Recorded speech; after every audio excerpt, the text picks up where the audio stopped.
Modern Love, the podcast, is supported by... Produced by the iLab at WBUR, Boston.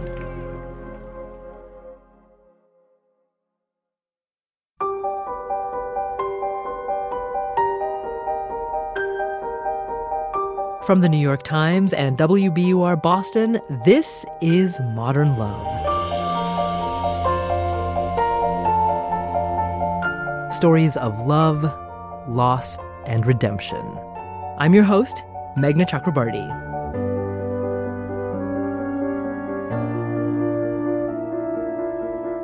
There's something wonderful about sharing your favorite books with the person you're falling in love with. And Karla Derus was a longtime book lover with a lot of favorites. But she also had a secret. Uzo Aduba reads Karla's essay, How Bibliophiles Flirt. She stars in Mrs. America on FX on Hulu, which premieres on April 15th. You might also know her from her Emmy Award-winning performance as Suzanne Crazy Eyes Warren in Orange is the New Black.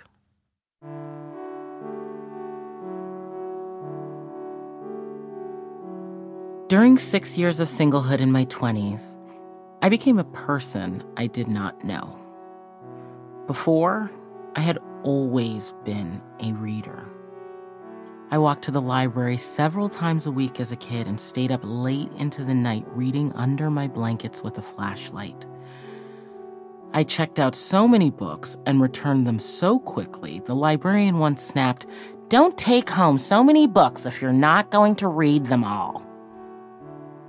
But I did read them all, I said, unloading them into her arms. I was an English major in college and went on to get a master's in literature. But shortly after the spiral-bound thesis took its place on my shelf next to the degree, I stopped reading. It happened gradually, the way one heals or dies. When I created my OkCupid profile, screen name Miss Bibliophile 52598, I filled out the favorite books section, letting my taste in literature speak for me. 100 Years of Solitude, A Movable Feast, White Teeth, The Namesake, The Known World, The God of Small Things, How to Read the Air. But a twinge of panic surged through me when I realized it had been more than 2 years since I had read most of those titles, and more than 5 years for some. Despite my track record, I tried to maintain my bookish persona. I joined book clubs on meetup.com that I never attended. I requested the library copy of Kazuo Ishiguro's Never Let Me Go because everyone else was reading it, only to return it a week late, unread, with fines. I still loved the idea of reading. I treasured books and bookstores. Whenever I found one, I would linger between the shelves for hours as if catching up with old friends, picking out volumes I had read and buying new ones I hadn't. When my father's girlfriend gave me a book by Joel Osteen for Christmas, I returned it for Toni Morrison's A Mercy. I also bought a collection of short stories by Dostoevsky, but I didn't read either of them. David was my first OkCupid date, my first online date of any kind. He was tall and nice, if awkward. I asked him question after question to keep him at ease and the conversation flowing, but also to deflect his attention, a classic introvert trick. His profile said he liked to read, so I asked him about his last book. His face lit up and his fingers danced. I realized within the first several weeks that David read much more than I did, about a book or two a week. We seemed an unlikely couple. Me, a 5'3" black woman born to a Caribbean mother, and him, a 6'4" white guy from Ohio. But as we got to know each other, our shared faith and mutual love of books bridged our gaps. The first time David visited my house, we compared libraries. We only had 4 titles in common, 2 of which were C.S. Lewis collections. David preferred history and nonfiction, whereas I gravitated toward fiction writers of color and immigrant narratives. Months later, when we began to discuss the possibility of getting married one day, I didn't broach the subject of combining our libraries, not because I feared having to untangle them someday, but because I liked having my own stories to share. On our 7th date, David and I visited the Central Library downtown. "I have a game," he said, pulling 2 pens and pads of sticky notes out of his bag. "Let's find books we've read and leave reviews in them for the next person." We wandered through the aisles for over an hour. In the end, we sat on the floor among the poetry, and I read him some of Linda Paston's verse. He listened, his head tilted down, his chin pressed into his chest, and then he asked, "What is it you like about that one?" That spring, as we picnicked outside, I said, "If I tell you something, will you not judge me?" David paused from listing the titles he planned to read over the summer and raised his eyebrows. "I've only read 1 book this year," I said. "I started 3 others, but just haven't finished them." "But it's June," he said. "I know." "1 book? I know." "But you like books," he said. "You like bookstores. You like libraries.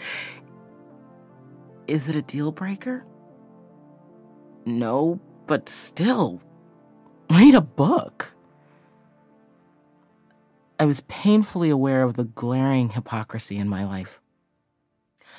I defended the virtues of bookstores in the age of online retailing and bought books whenever I got the chance, but I hardly read them.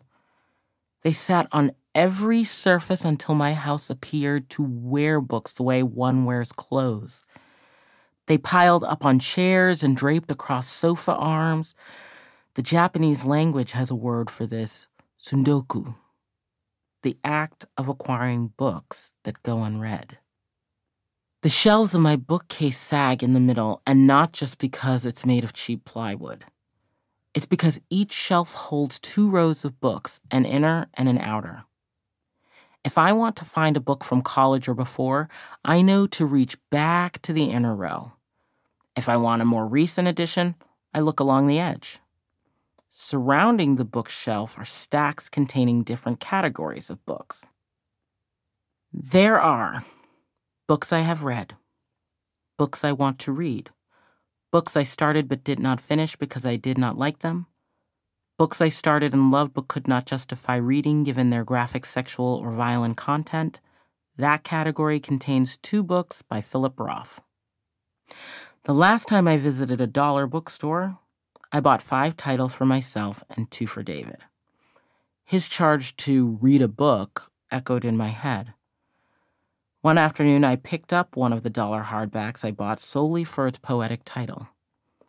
I had a hard time getting into it. The narrator was supposed to be an old man, but sounded more like what a young woman thought an old man might sound like. Whenever I was tempted to give up on it, I thought of David. He had just started reading Infinite Jest. I pushed through the first 2 chapters and discovered a new narrator on the 3rd. I loved the alternating points of view. I carried the book to work and read at lunch. I read on my walk home, occasionally lifting my eyes to make sure I avoided strangers and uneven concrete.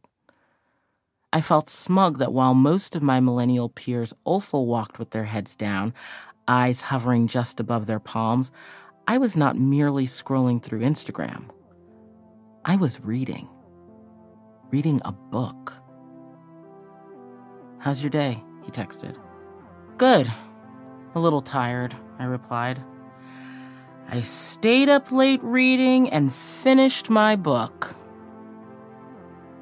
I tried to slip it in casually, but I was proud of myself.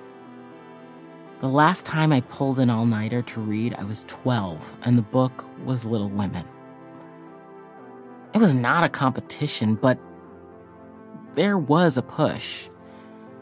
I felt him pushing me to be more of the person I used to be and more of who I wanted to be. Whenever he turned to discussing his current nonfiction book about the rise of Silicon Valley or environmental philosophers, I would tell him of fiction, of men who left their countries by hiding in boxes only to climb out and turn into birds. I would remind him that sometimes the only way to explain the world we live in is to make it all up. I asked David once what he liked about me. He paused, then said, "You make me less cynical. I see the world as a more wonder-filled place with you." A little over a year after our date at the library, David suggested we visit again. As we walked along the shelves, he asked if I remembered the game we played on our first visit, when we put Post-it note reviews in our favorite books. "I remember," I said. He pulled a book from the shelf, dropped to one knee, and opened it. Inside, his Post-it read, "Karla, it has always been you. Will you marry me?" His proposal had rested between the pages of The Rebel Princess for over a year. "Yes," I said. "I'll marry you." We embraced in the middle of the fiction aisle, surrounded by other people's stories and about to begin our own.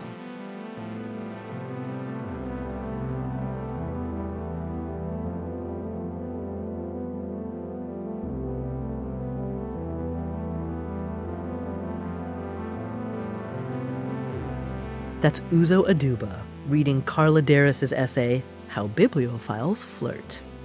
We'll catch up with Karla after the break.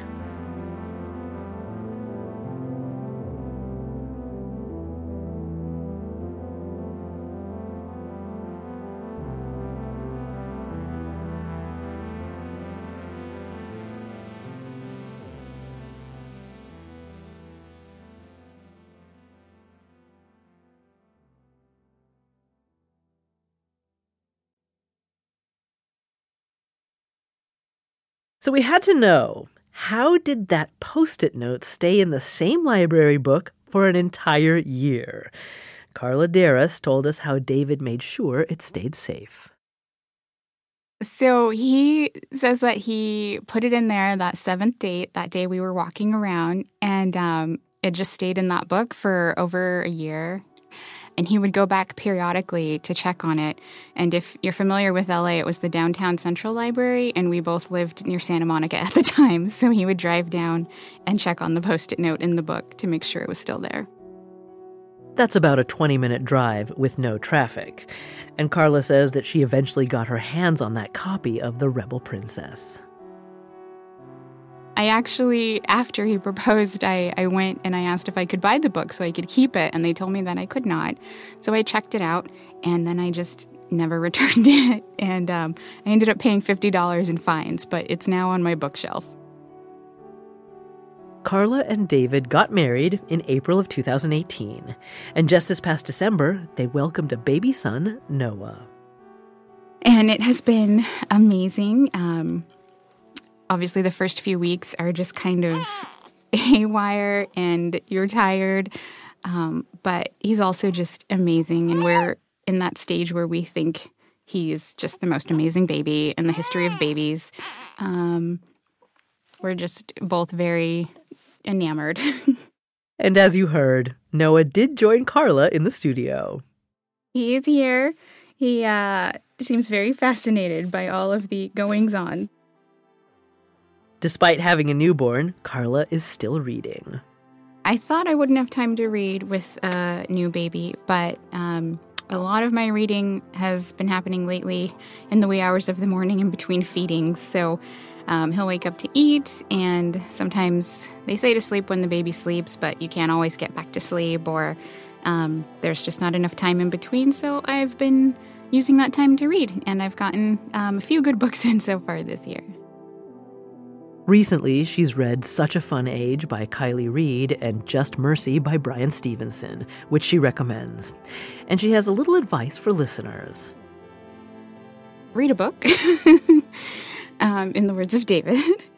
And I really like the idea that comes through in the piece that when I was with David, I felt a push to be either a better version of myself or a version that I knew existed that I wanted to go back to. And just that idea that we should push each other to be our best versions. And that could be in our habits or like emotionally, spiritually, but kind of finding other people, whether it's a romantic relationship or not, who do that for you. That's Karla Derus and her son, Noah. They live in Los Angeles. Karla is on maternity leave right now, and she works as an executive assistant in marketing and events. You can see pictures of her, David, and baby Noah at wbur.org/modernlove. Bye-bye. More after the break.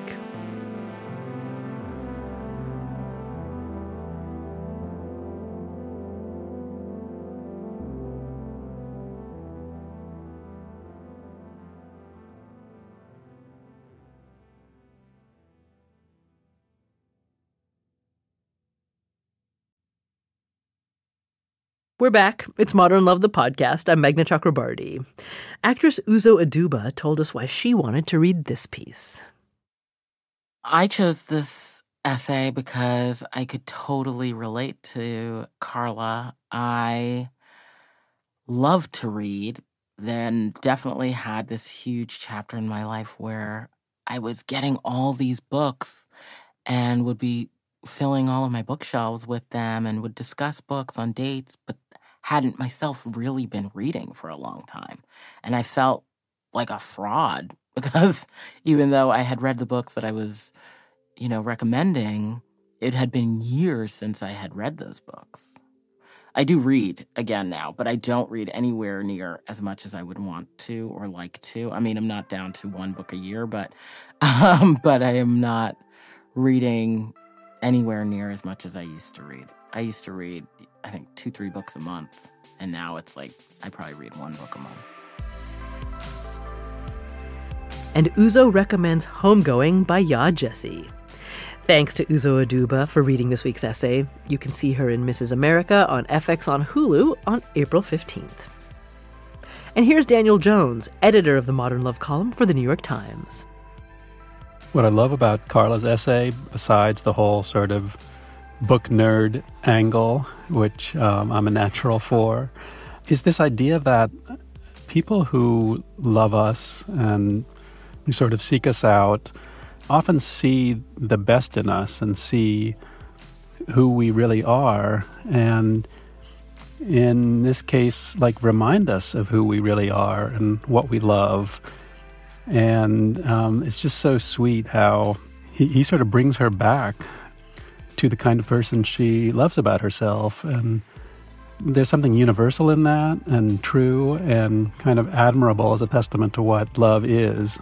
And then the cherry on top is to have a proposal on a Post-it note in a book. What a great ending.